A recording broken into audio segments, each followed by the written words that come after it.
So, welcome, Eli and Naomi. It's so awesome to have you both here today with us. Thank you. Likewise. Thank you. So because you both are just meeting each other now, also, we thought maybe we could start with how would you both describe the environment for Jewish students on campus?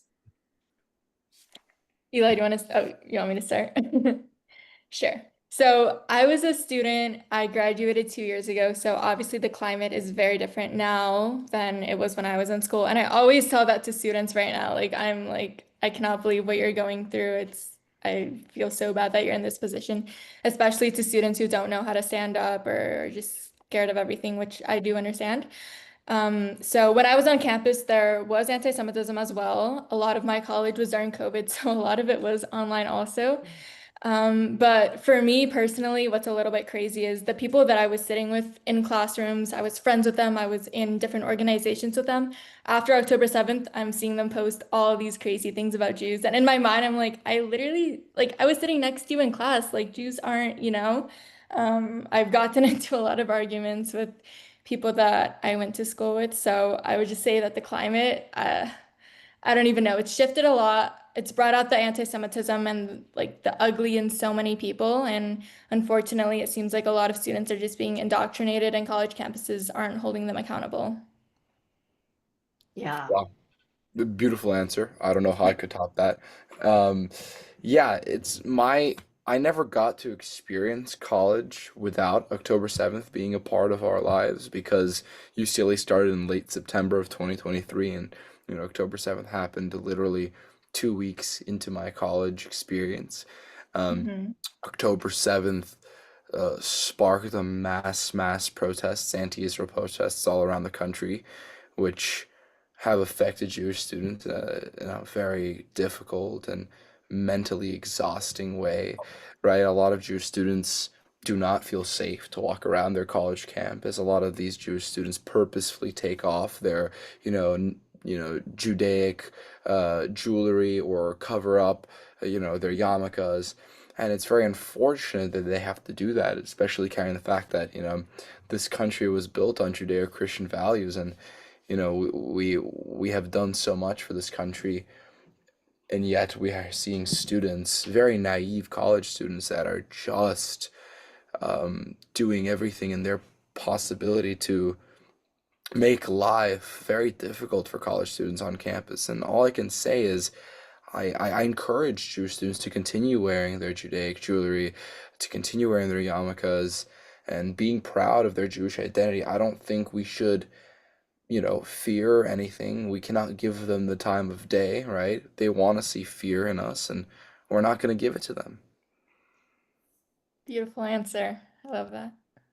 It's interesting because my next question was that before you both answered was to ask you what was the turning point? Like when did campus life change for you to from being a place of academia to actually a place where you fight for identity? But it sounds like, for you, it sounds like it's always been the case that you had to fight for your identity.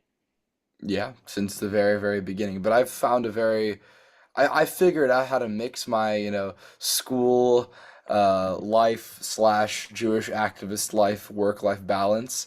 Um, but a lot of kids, especially during the times of the encampment, it was a big mix mash, and people were getting very little sleep. People were, like I said, mentally exhausted because you had helicopters flying around and you had people chanting outside of your dorm room. It's hard. That's crazy. I was in LA for some of the protests. I'm from California, so I like went to UCLA during some of them, and I literally just kept thinking, I cannot believe you guys are facing this. You're having to deal with school and like sitting in the same classrooms as these horrible people, and oh, what a mess. The protests were horrible, and I'm not a student, but I'm so sorry that you deal with it. But Naomi, you're bringing a really good point. It's not just affecting students or faculty, right? Because all of us are witnessing what's happening. So we're all affected directly and indirectly by that rise of anti-Semitism. It's not just, campus life and the mental health aspect of a student, which is humongous, right? I mean, Eli, I don't know, like as a student to talk about that, but my work about trauma and stress, we have data to show that people under constant stress or trauma, they cannot focus, they are hypervigilant. Being able to sit in a classroom and think same way that your peers thinking, or being able to concentrate the same way, is from a physiological perspective is not possible. So there's like this personal aspect, but then there is the global aspect of how it's affecting all of us. You're absolutely right, and that's why you're seeing a lot of Jewish students, you know, unfortunately their grades are going down. There were going down. I think it's gotten better at UCLA significantly since the new administration, Chancellor Frank's administration. We have a new chancellor, right? He's been doing a lot of good things.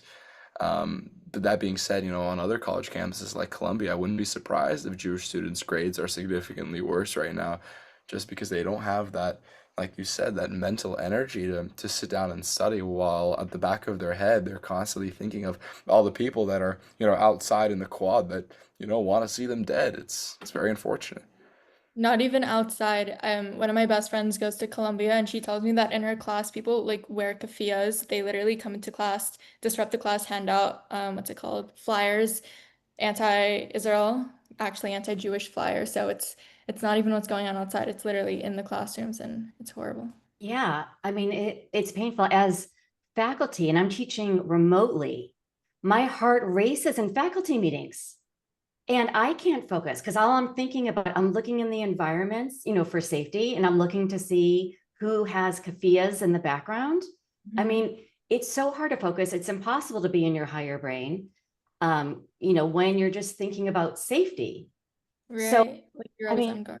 yeah, you're always on guard. Yeah, exactly. And when people ask me how is USC, my go-to is like, well, we're not like UCLA, but what a comparison. Like Right. that is or we're not like Columbia, but I'm Bar still is low. right.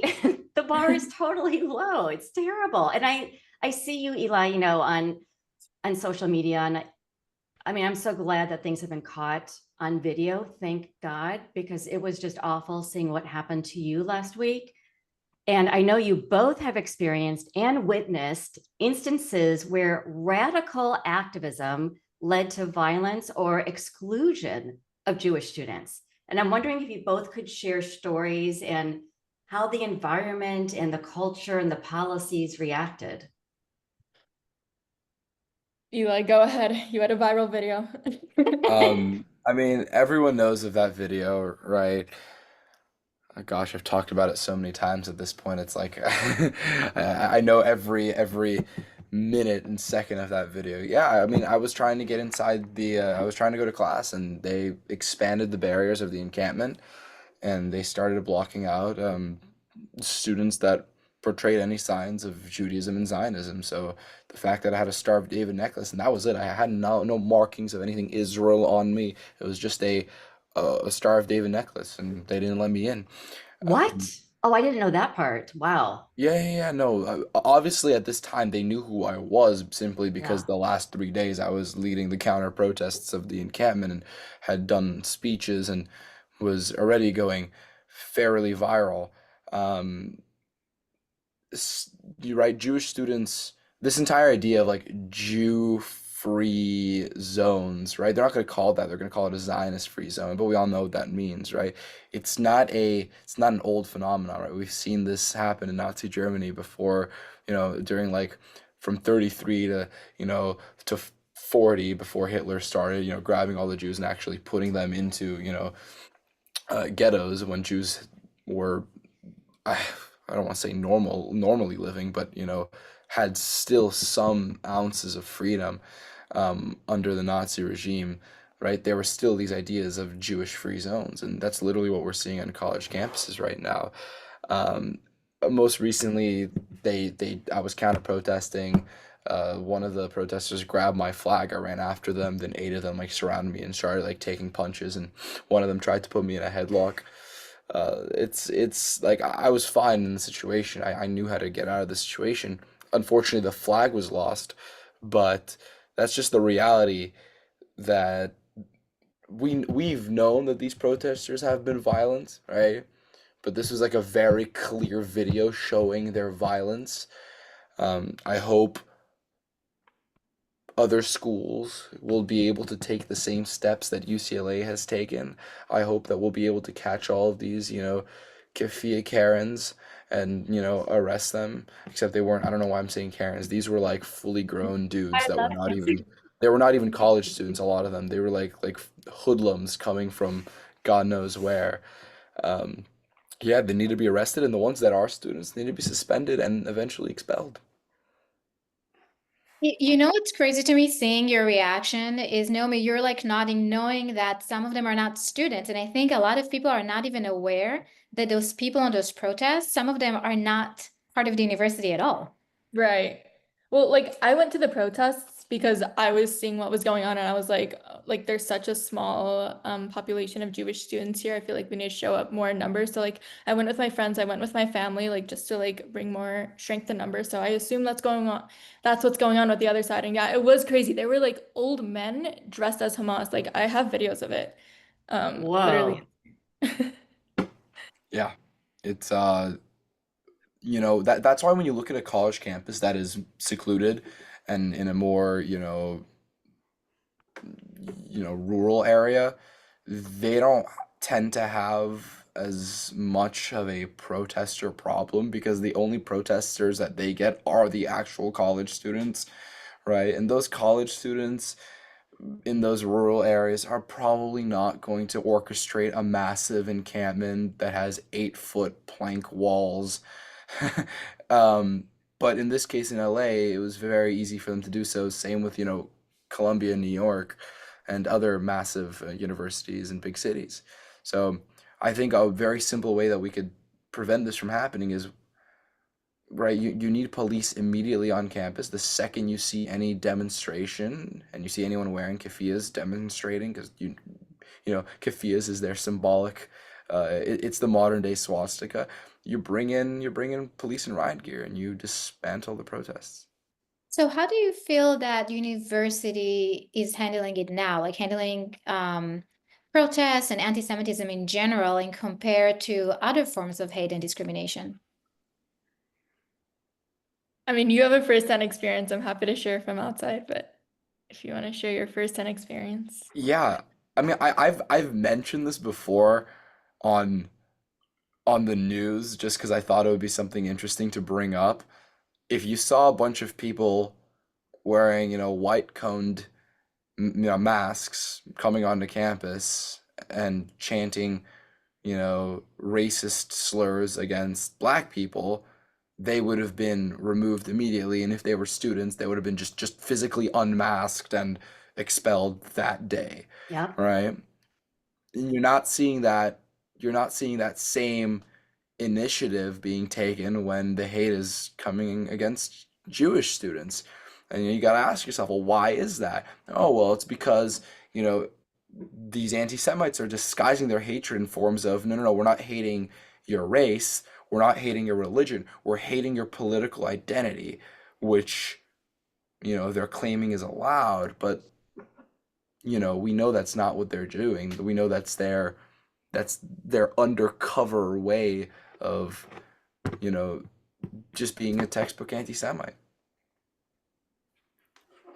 And Naomi, I feel like this is such a good place for you because I've been learning from you on your social media because you have so much knowledge about Jewish history and what Jewishness is, what Zionism is, all of those pieces I have been learning from you. So maybe you can sort of like add to all of that too. Yeah, I mean, from the outside, it's frustrating to see all of these things happen, like explicitly anti-Jewish things happening, and for administration to either sit back and turn a blind eye or to try not even to defend it. Sometimes they defend the students, sometimes they just, I don't know, they gaslight the Jewish people. Right now we're seeing an example with Mo Khan. I don't know if you guys saw, but with Dave Portnoy, he had a sign that said F the Jews, and I think he was temporarily suspended and out of the school. I don't know if they're walking back on it, but um I forgot what I was gonna say. Can we take that part out? Oh yeah, totally. And take that part out. Wait, where should I start from? Okay, yeah. So it's just very frustrating to see administration not doing what they're supposed to be doing, not protecting their students, not standing up for what's right, and it's frustrating. So if you could speak directly to university leaders across the country, what would each one of you say, like almost like as a call for action based on your experience? Naomi.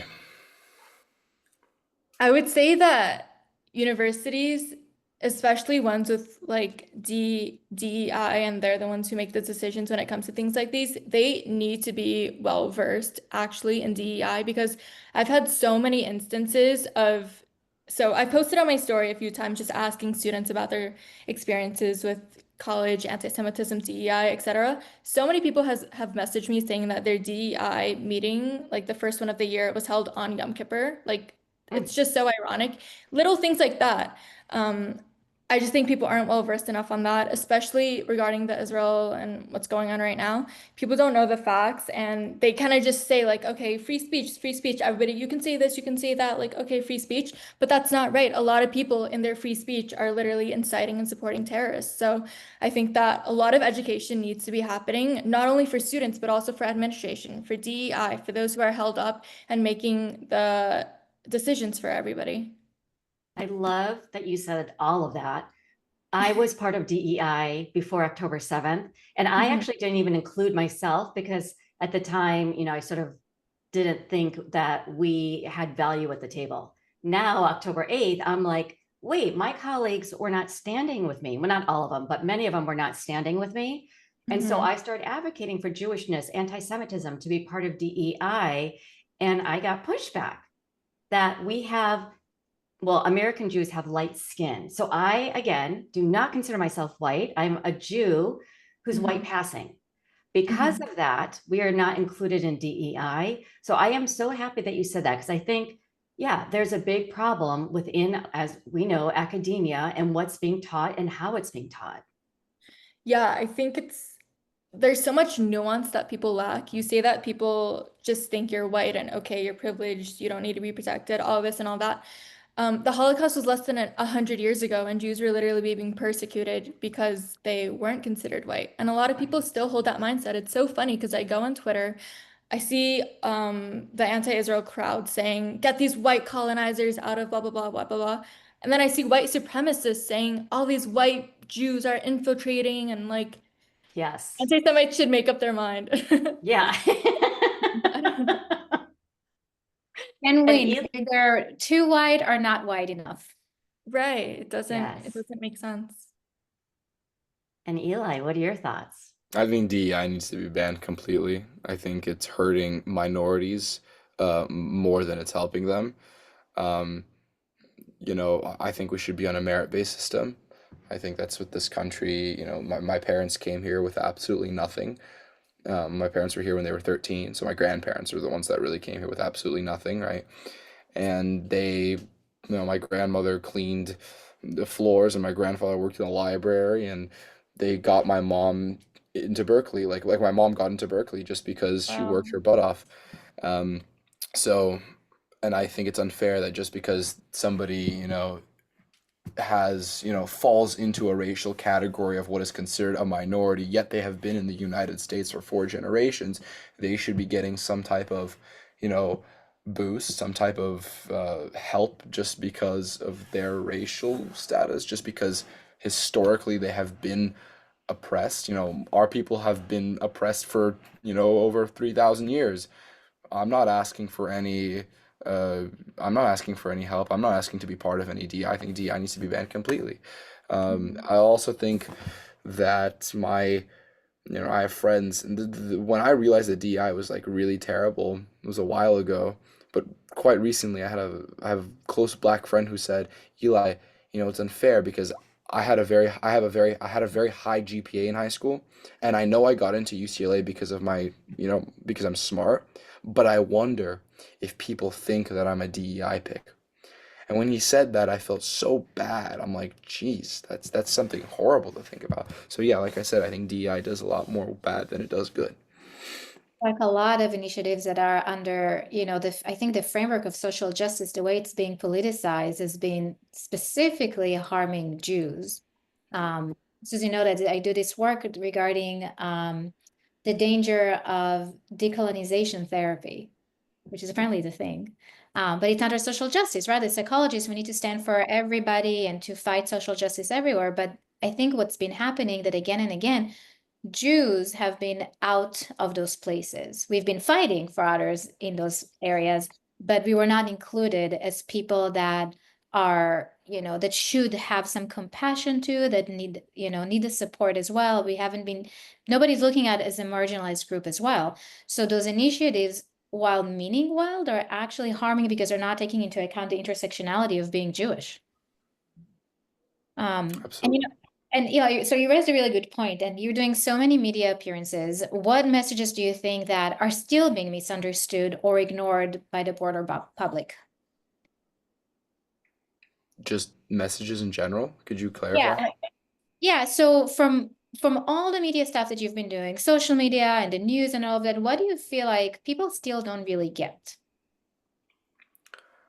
In relation, obviously, to anti-Semitism and all of that. Okay, fine. Yeah, there we go. In I mean, relation there's like Ford and the Celtics. Yeah, I was like, and there's whatever. so much. There's so many naive people in this world. I can go on and on and on. No, in relation to anti-Semitism, like I said before, historically, the first hatred of Jews was because of our religion, and then that got old. After, it just got old in the give or take 20, even 19th century already. It was like, I don't know, should we really hate Jews based off of their religion? I mean, so people start hating Jews based off of their ethnicity. Oh, we're not white, we're an inferior race. And then that got old after the Holocaust. And now people are hating us because they're claiming that we have a political allegiance to Israel, that is, all that we are, allied to, that we do not actually have allegiance to our own country. And I think that's very unfortunate because Jews, time and time and time again, have proven allegiance to their own country, right? American Jews, creating incredible innovation for the United States. Jews in, I don't know, in whatever, France doing good things for France. Jews in Russia doing great things for Russia. Point being is, Jews have proven that we do stand with the country that we are living in, right? Anytime you see a protest, a pro-Israel rally here in America, you see Israeli flags and you see American flags, right? When you see one in England, you see Israeli flags and English flags, right? Jews are patriotic to the country we live in, and people need to understand that we love our country that we are residing in, right? I'm a U.S. citizen. I'm only a U.S. citizen. My allegiance is to the U.S. The opposition, the pro-Palestinian narrative, even though they're not pro-Palestine, they are pro-Hamas, we've known that, they do not like the country that they are residing in. No, they want to turn the country that they are residing in into a Sharia law, theological state. So we need to be careful. We need to be very careful. There is a rise of, to be frank, Islamic extremism. Any type of extremism is bad, but the largest rise that we're seeing is Islamic extremism, and we need to be careful. Yeah, absolutely.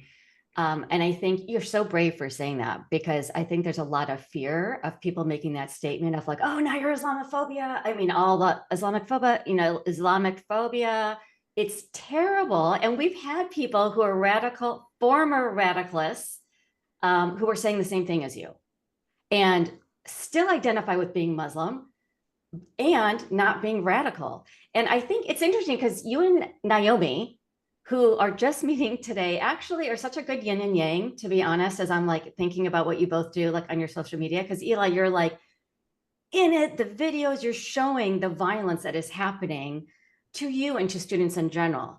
And then I think the yang of Naomi, of all the information that you're sharing, that's helping Jews too. I think, people should follow both of you, because I think you support each other in different ways and different strategies. So I'm wondering, for you, Naomi, what strategies do you think have been effective in countering anti-Semitism, countering misinformation, and fostering dialogue with Jewish students and other groups? Interesting. I think the first thing that we as Jews really need to do and reflect on is that we need to be well informed of what's going on with us, of who we are as a people. I find that I talk to a lot of Jewish people who are disconnected, and I would say this is extremely, extremely high before October 7th. Jews didn't even know that anti-Semitism was still a thing, which is like absolutely crazy to me. A lot of people don't know what's going on. They just shut it all out, which it's very tempting to do. It really, really is. But if we don't stand up for ourselves, who's going to? So, like I was saying, I think education is just so important. We actually have to know what's going on. We have to know the history. We have to know the facts because, in my opinion, how can we fight if we don't know what we're fighting for? Mhm. How can you be Jewish and proud if you don't actually know what it means to be Jewish? If you don't know what your ancestors went through, what Judaism is, what traditions are, you can't be these things if you don't know these things.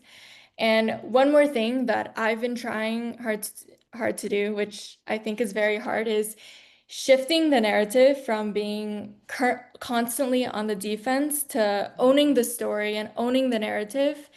We're constantly on the defense, I feel, which I also do understand because many Jews got an awakening from October 7th. So automatically we're pushed into the corner of having to stand up for ourselves, having to fight back. It's not just owning who we are. It's no, we have to push back. We have to tell this. We have to share this. So I think it's very important that we remember that Judaism isn't defined by anti-Semitism. Rather, it's defined by Judaism. There's so many beautiful aspects of Judaism that I think is important to lean into and to remember that anti-Semitism isn't everything.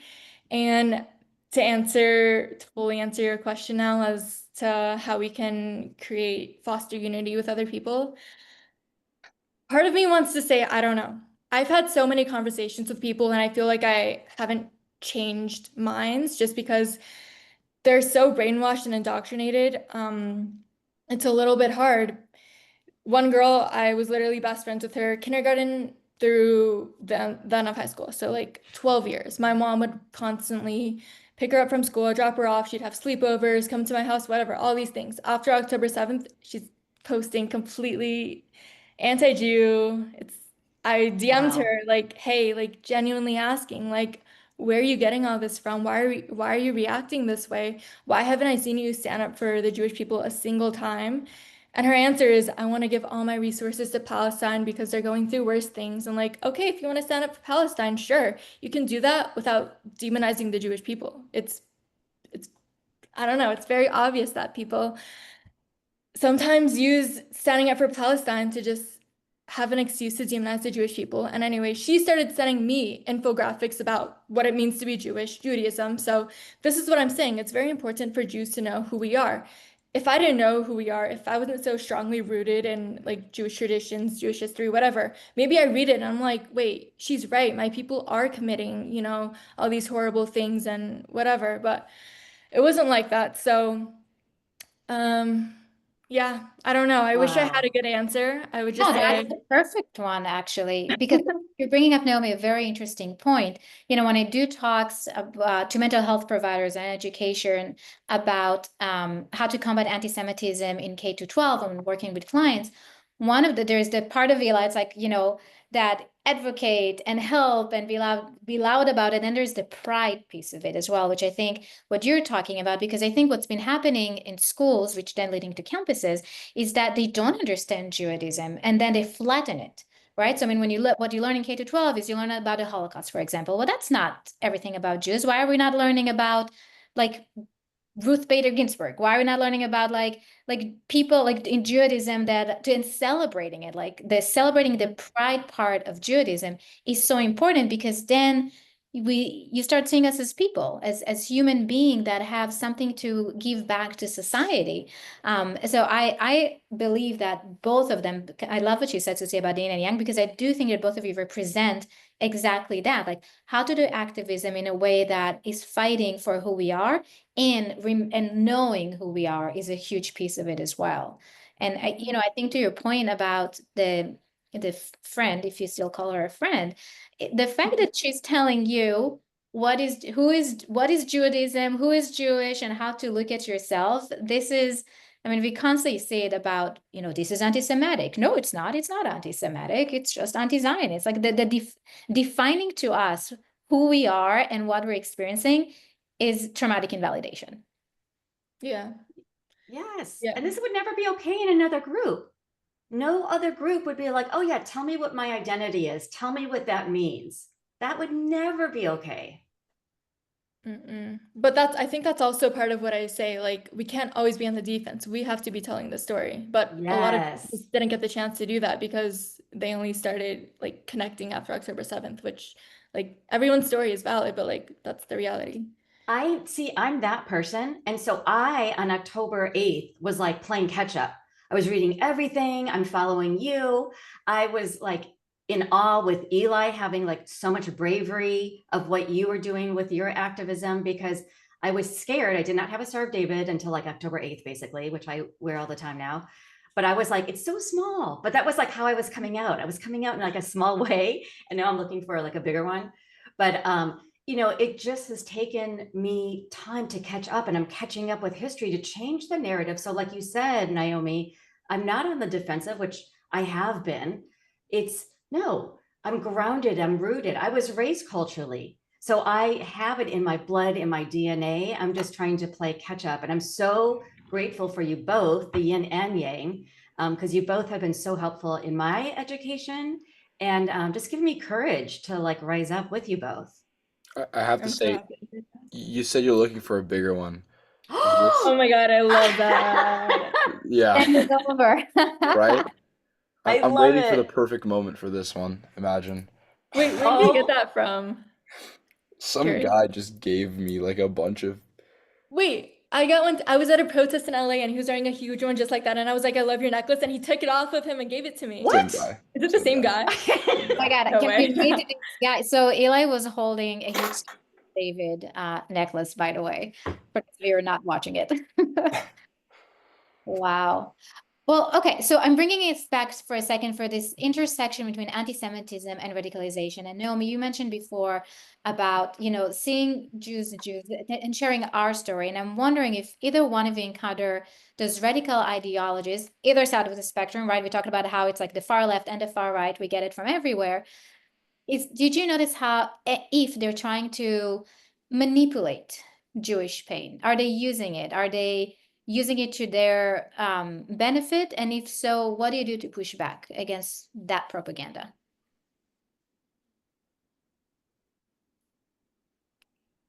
Do you want to go? No, you Okay, go. fine.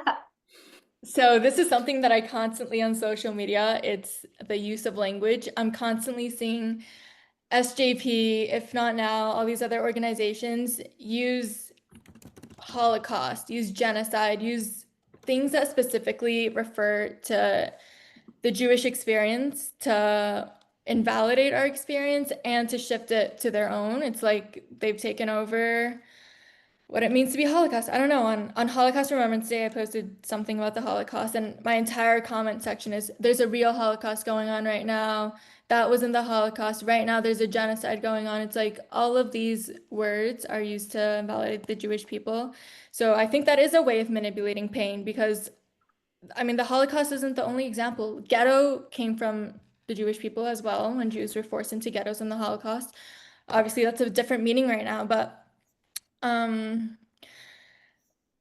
I just think a lot of people have taken the narrative, manipulated it, and that is why, just like my previous answer, I think it's so important. This is how we push back. We need to know what our narrative is. We need to own it. We need to be confident. We need to know what we're fighting for in order to fight. So that's how I push back. I share the facts, I share the truth, and I hope it reaches the right people. And even if it doesn't reach the people who are against, even if it reaches Jewish people who can give them a little bit more education or confidence, I'm happy. Beautiful answer. I always like to bring up the example that I learned from Stand With Us, right? We have 5% of people, these are not actual statistics, this is just what they say. It gives you a good perspective, right? You say 5% are super pro-Israel, you don't need to change their minds, right? 5% are super, super anti-Israel, you can't change their minds. And then you have your 90% of people that those are the people you want to actually, attract to and talk to and hope that you can educate them, right? When I have an argument with somebody, if it's in a public space, right? If I'm debating somebody and there's a bunch of people watching, sometimes I don't even look at them, right? When I rebuttal, I just look into the audience and I speak into the audience. And it's a very, very genius debate tactic because I know I'm not going to convince the person I'm having an argument with, but I definitely will and can convince the people that are taking, 5, 10, 20 minutes out of their day to go and listen. So that's how I like to make change. I'm not changing minds per se. I'm influencing people whose minds have not been decided yet. That is what I do for people that are, not Jewish. For Jewish people, I like to focus my advocacy on youth, my age and younger. I'm not gonna go and, influence parents. I sometimes I make a video going, what's up, Jewish parents? This is what we need your help with. But usually it's hey, Jewish college students, right? Hey, high schoolers, like this is what we need you guys to do, especially when I talk to high schoolers, because they're gonna be the next generation. Like they're going to step into my shoes and continue the work that I'm doing. I'm not going to be able to, I'm not going to be a college student forever. I can't be the voice of Jewish college students forever. Someone's going to have to take that mantle from me in 2 years. So, I'm trying to build up these next generation of high schoolers, the current high schoolers, because they're going to be the next generation of college students. And I hope that they're going to be, I don't hope, I know they're going to be stronger than the current college students because I'm seeing this. I'm looking at the Jewish youth. I was at a Sinai temple recently. It's the big conservative temple here in LA. And I'm looking at these kids that are, bar mitzvah age Sunday school. And my goodness, they got good Jewish chutzpah.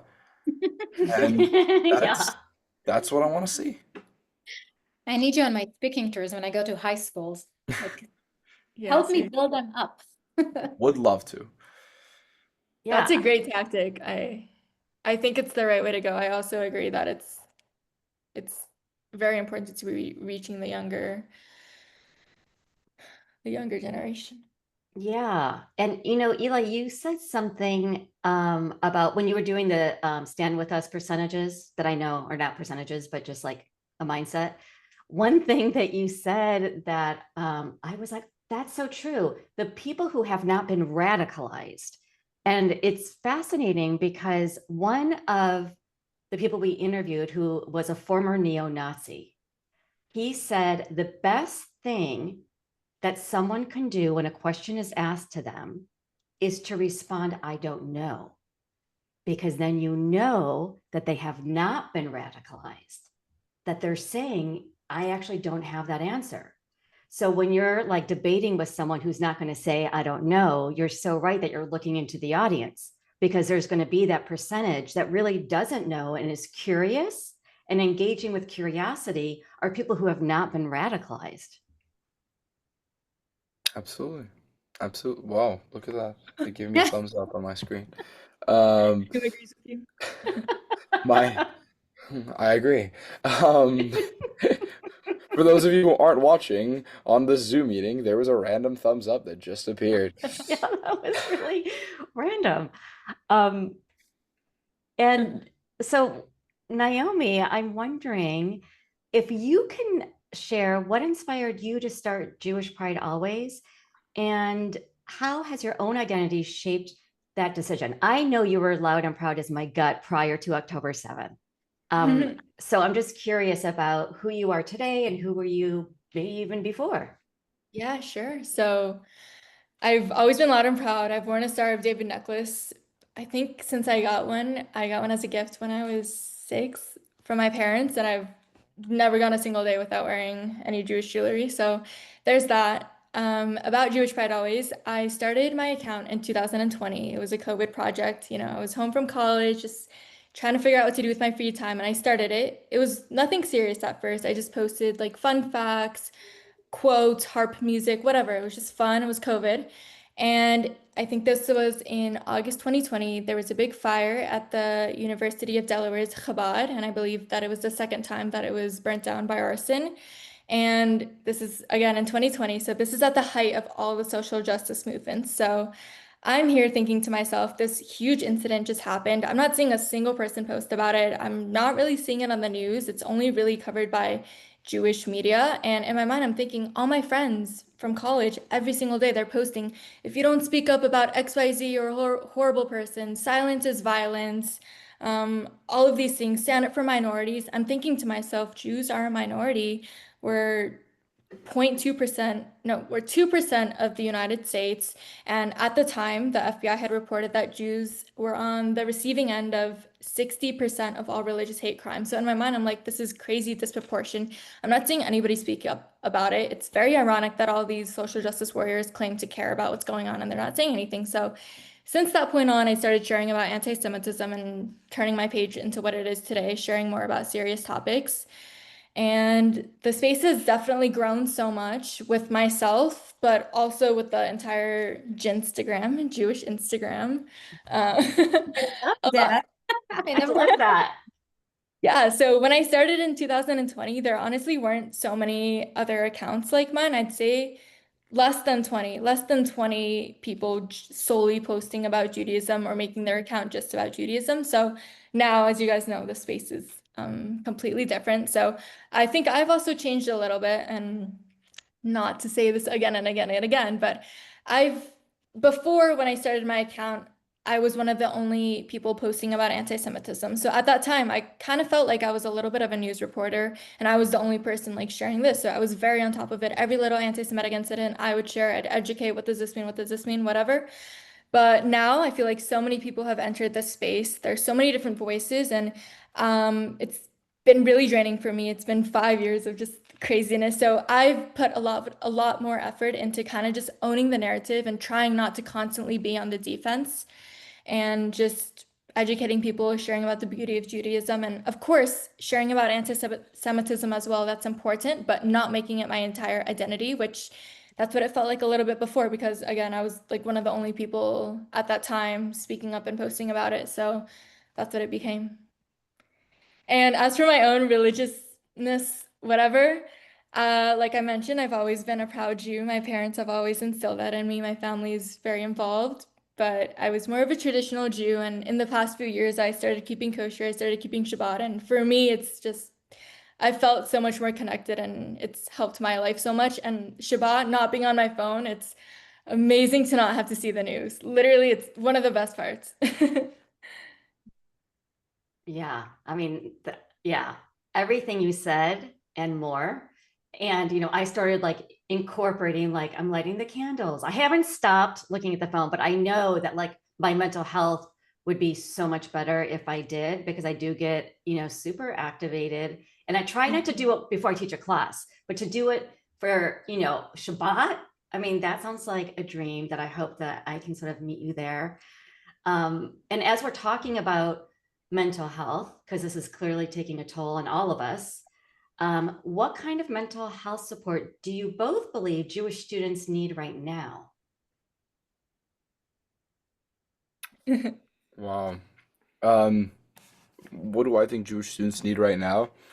I think, well, number one, I think we need to be closer than ever with each other, right?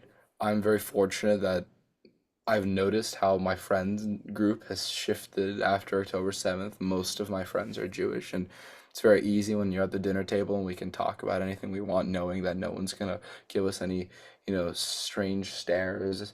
Um, I'm not worried any of my friends have different viewpoints.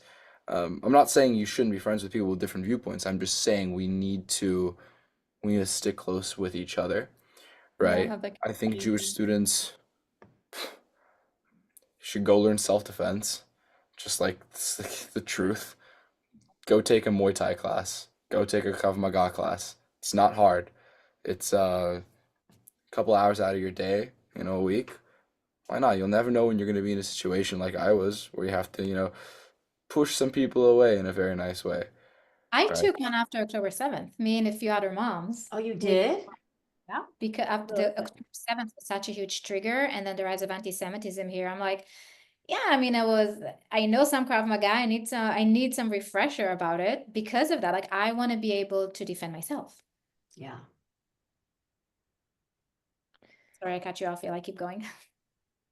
Oh no, I mean that's kind of other things that we need to do is we need to see more Jewish students actually taking the time, taking that Israeli flag out, counter protesting, right? You're not counter protesting, like I always say this, you're not doing it to convince the protesters to change their mind. You're doing it to show that number one, there is a pro-Israel voice on campus, and you're doing it to show Jewish students that there's no need to be afraid of the pro-Hamas protesters. We need to, like I said, we need to be more loud and proud and courageous. We can't just sit behind, put our heads down, and ignore. I get the entire idea of we don't want to go down to their level, but we also can't just ignore what they're doing.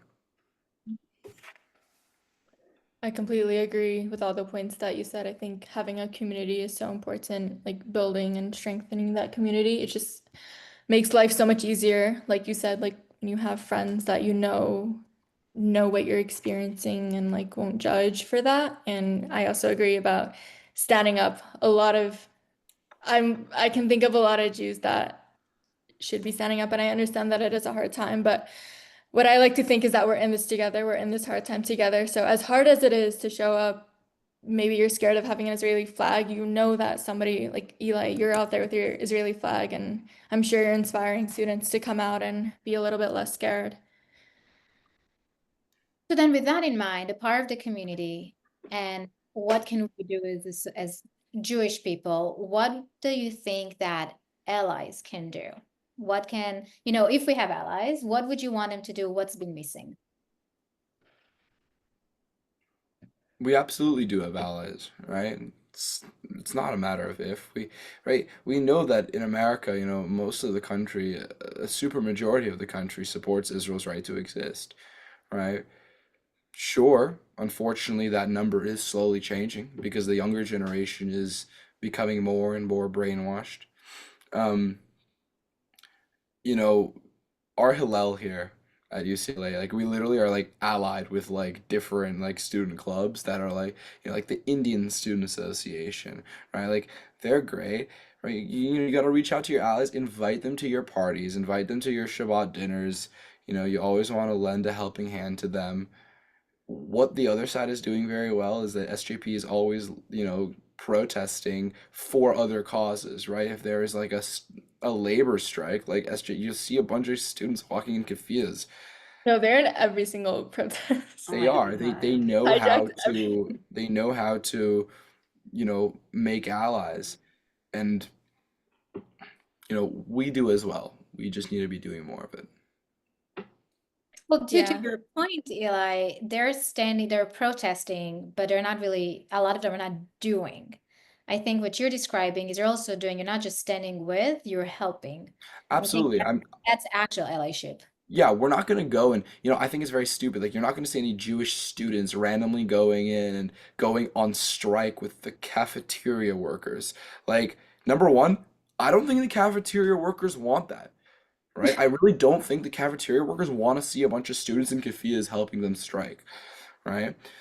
Like you just mentioned, what we need to do is, take actual initiative with our allies, work together to maybe propose school legislation, or if we're talking not on a college level, if we're talking on like an actual like political, federal level, you find your fellow Congress people that are, you know, supportive of Israel and beg them, to create legislation or, introduce legislation that supports Israel, speak up for Israel. Yeah, absolutely. You know what I'm finding interesting? I mean, I'm like in such deep thought after both of you are speaking. I was like, who have been my allies? And I was like, people who were former extremists. I'm an advisor to a Jewish student affinity group at USC. And I'm also, oh, well, this was first. I'm also an advisor to students who are formerly incarcerated. They call themselves the Unchained Scholars, and they were on our podcast the very first season. But I say this because the current president was a former Aryan lieutenant in prison for 28 years. Wow. He is the biggest ally. He is a loud and proud Jewish supporter. And he said, because I know why I was doing it. I was doing it because of my own trauma. I was wanting to be safe in prison. You know, of course, you join a gang, and he was white. He couldn't join anything else. But he's like, I will support you with everything you need. And guess what? He's constantly on social media being a huge ally. Like he's doing, like Miri always talks about, like, what are you doing? And he's like doing. So I keep thinking, and then, you know, Miri's colleagues at Parents for Peace, who are like former neo-Nazis and former jihadists, I mean, they get what's happening. They keep saying, this is nothing new. This is what we did. So, you know, as we're sort of winding down, I mean, I could talk to you both all day, and I love that it was a definite yin and yang learning experience for me. So the final two questions that we ask everyone, and we asked this to you, Eli, last season, and we're asking again. So what will you both do for your healing this week?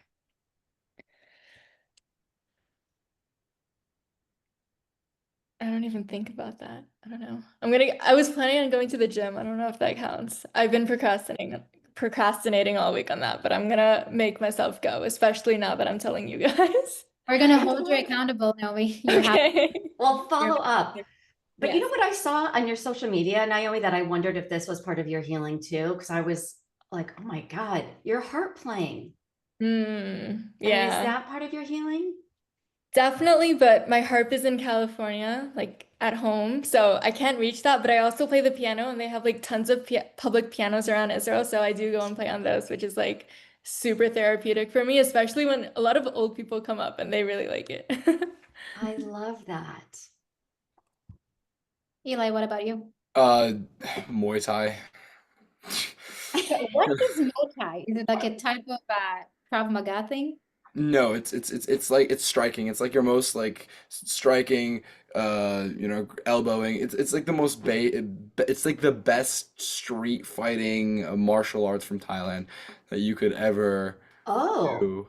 That I sounds started therapeutic. recently, and I love it. It's like it's awesome. It's not like any goofy, you know, karate where you're doing any meditation. No, this is like, yo, put on gloves, let's go at it. And I'm like, great. So. Yeah, oh, get Just it let's out. do it. Naomi, Susie, we're game. We're gonna do it. I want to do it because I've done Krav Maga back in the day. But I want to try this. Krav Maga is very interesting. I'm not going to go into specifics, but it's very much like deflect, punch them in the balls, and run away. But like Muay Thai is like if you want to have an ego and you want to knock them out, you know, That's the way to go. that's the way to go. I want to try. Mary, let's do it. I'm game. Next time I'm in California, I'll do it. Eli, you can. Okay. Okay, final question for both of you. What was it like to share your story with us today? Amazing. It's always an honor to be here. Likewise, very happy to meet all of you guys, and it honestly felt good to get some of that off my chest and to speak to people who can relate, or like at least you guys know what I'm talking about. So thank you so much for doing this and having me. Thank you both. This has been an honor. And honestly, for me, it's been, I don't know, I don't know about you, Susie, I just feel more hopeful that this is the next Yeah. generation. I mean, Yes.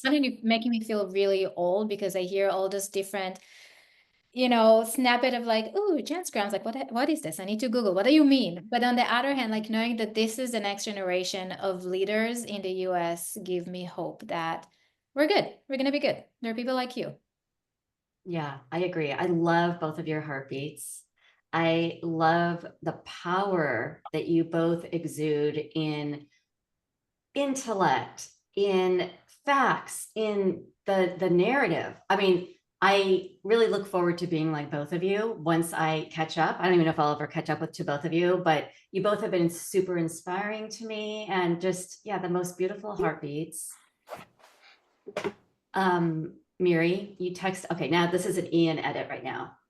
Well, So, okay. Naomi, you mentioned California. Do you want us to take it out? No, California's fine. I just didn't want to say the specific town. LA's fine. yeah. We didn't even bring it up. It's fine. And then the other text, yeah. Okay, so Miri, and I didn't read her text until after it was too late, but when I was talking about the former extremists who are like huge allies, she's like, I think Naomi wants to jump in. I'm like, oh no, let's bring it back. So we can't, Well, it was the question about what does allyship look like right now? Is there anything you want to add on your end as well? No, I think Eli covered it great. I was thinking that I was like, if you guys ask me, I'm not gonna have anything to say. You like covered it all. So perfect. Okay, cool. And is there anything, because Ian is an awesome editor, but is there anything that we didn't ask that you would like to add? Or do you feel like you're good? I'm good. Eli, you Eli? feel good? I just got to run to class, so I'm Oh, yes, I have to submit grades. You both are amazing. I cannot wait to like reconnect in different spaces. Thank you so much, both of you. Thank Thank you you both so all. much. Great meeting you. Thank you. Bye-bye. Bye.